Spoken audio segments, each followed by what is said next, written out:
C'est un bar qu'on n'a pas dans les sonates et partitas pour violon. C'est un bar organiste, c'est son instrument vraiment, où il prend des libertés quand même extrêmes.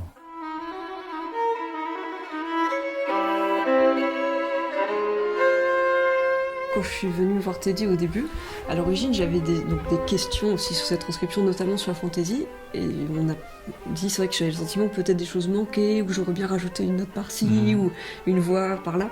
Et en fait ce qui était intéressant, c'est de voir que certainement c'était quelque chose qui avait déjà été pensé, etc. Mais que moi j'allais dans le sens de rajouter des choses, de rajouter des notes, de rajouter des voix, et qu'en fait il y a eu tout un travail déjà d'élagage, et que c'est peut-être pas la partie la plus simple de la transcription, mais au final, maintenant, je me tiens à cette version. La démarche, au départ, elle est un peu théorique, parce que si j'entends l'œuvre et si je regarde ensuite la partition, j'ai plutôt tendance à vouloir charger au maximum, évidemment, la partie de violon, puisque tout me semble intéressant, etc. Et puis, déjà, en regardant la partition, et puis en le jouant dans ma tête, je me rends compte qu'il y a des choses un peu trop compliquées, en tout cas que dans la vitesse, ça va être compliqué, etc. Puis là, il s'agit d'élaguer, effectivement. Je crois que les meilleures transcriptions vont toujours vers la réduction. L'amplification, c'est souvent un problème. J'ai essayé de garder ce qu'il y avait de plus grinçant harmoniquement ou de choses, des tensions. C'est extraordinaire, donc j'ai écouté dans les transcriptions des concertos italiens de Vivaldi pour l'orgue, donc de concertos pour violon, parce que ce qui est drôle, c'est que j'avais, en me disant je vais aller écouter, donc ce passage de l'orchestre et violon solo à l'orgue, je pensais que je savais comment ça allait sonner. Je me disais, oh, je vois ce qu'il va faire. Pas du tout. Pas du tout. Oui. Alors justement, voilà, on a quand même des exemples de bars transcripteurs. Et on se rend compte que c'est le plus grand transcripteur qui ait existé, effectivement. Oui. Parce que dans les Vivaldi qu'il a transcrit pour orgue, on dit qu'une transcription, un peu comme une traduction, moi-même étant traducteur, elle perd toujours. Surtout si le point de départ est génial. Elle gagne si le point de départ est un peu médiocre, disait l'écrivain que je traduisais, mais elle perd toujours si l'œuvre de départ est géniale. Pourtant, Vivaldi, c'est quand même vraiment génial, mais la transcription de Bach aussi.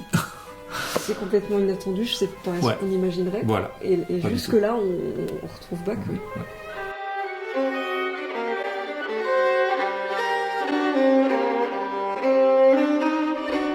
Mais pour ça, l'orgue est une bonne source d'inspiration, parce que, en revanche, comme ils ont les jeux avec des timbres complètement différents, et que Bach les utilisait à merveille, évidemment, quand on entend, ça fait tout à coup une couleur pâle qui apparaît comme ça, qui fait une voix, et l'autre qui est différente.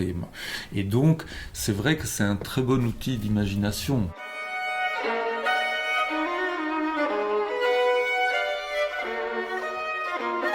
Là, l'archer, c'est vrai, a une magie de timbre. Évidemment, je prêche pour ma paroisse, mais je trouve que quand même il y a une magie des cordes frottées dans la polyphonie que Bach avait bien comprise.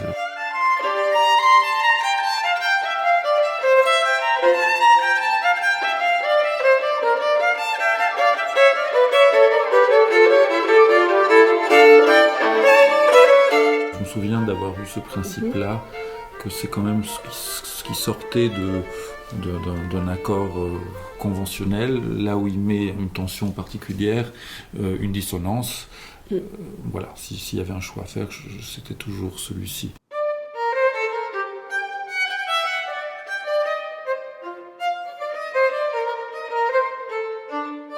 Il y a des moments, notamment des œuvres de Bach, mais pas seulement, à un moment donné, la puissance de l'orgue dans une cathédrale très sonore, avec un bourdonnement, on a quand même, effectivement, ça nous fait penser à un vaisseau spatial qui décolle, avec un truc physique comme ça. Je pense que c'était fait pour impressionner, comme les cathédrales elles-mêmes, comme les vitraux, comme tout ça.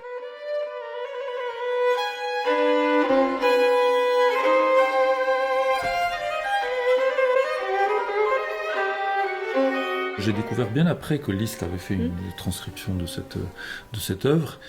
Et après, ça m'a bien encouragé, ça m'a remonté un peu dans mon estime, parce que j'ai trouvé que, quand même, la transcription au violon valait mieux que la transcription de Liszt au piano.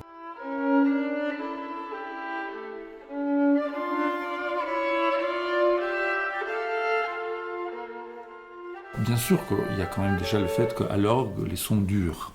Et au violon aussi, pas avec cette espèce de continuité absolument fixe comme à l'orgue. Enfin, ça, c'est beaucoup plus proche. Le piano, voilà, ils ne peuvent que descendre. Mais au violon, on peut en plus les faire monter quand même.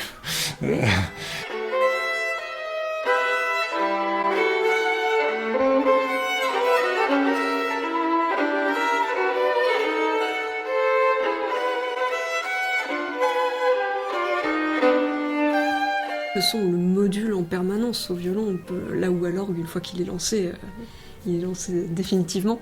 Et c'est ça que je trouve dans ce passage à l'archer, notamment dans la fantaisie, je comprends très bien qu'on a envie de transformer la pièce, la passer comme ça par la mèche, parce que tout est modelé en permanence, comme les moindres nuances d'une voix, quoi.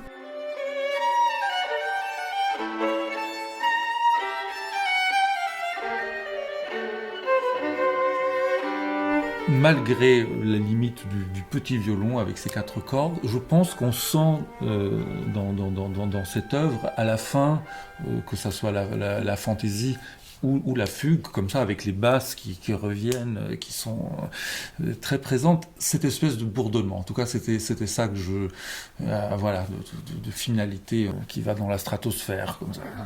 Moi, j'aimais bien l'image du toit qui se soulève, le toit de la cathédrale qui se soulève à la fin de la fugue. Oui, c'est vrai, oui, voilà, et ça va vers le ciel. Ouais.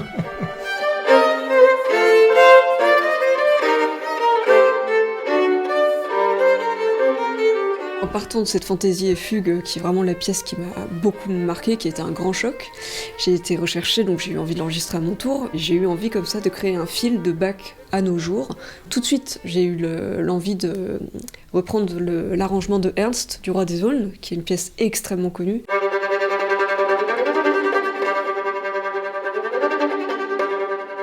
Le violon, et c'est dit dès les contemporains de Ernst qui l'écoutaient dans ses récitals, apporte une espèce de tension vraiment tragique de plus, déjà par cette espèce d'oppression évidemment du tout petit espace réduit du violon, des 4 cordes. Et puis moi, ce que je ressens personnellement, que je trouve très étonnant, c'est qu'il y a comme une espèce de plus par l'archer, qui est presque de l'ordre du figuralisme, je trouve, puisque le galop du cheval est incarné par le staccato d'archer. Et en fait, quand on prend les accords pour arriver à, en même temps dans la polyphonie, avoir la ligne du chant, on fait ces sauts de cordes. Et moi, je le ressens vraiment comme les bonds du cheval qui saute les obstacles sur le parcours. Parce que vraiment, il y a une espèce de métaphore en marche comme ça, on le fait jusqu'au crin de l'archer. C'est drôle qu'il vient incarner le galop du cheval, non, mais c'est vrai.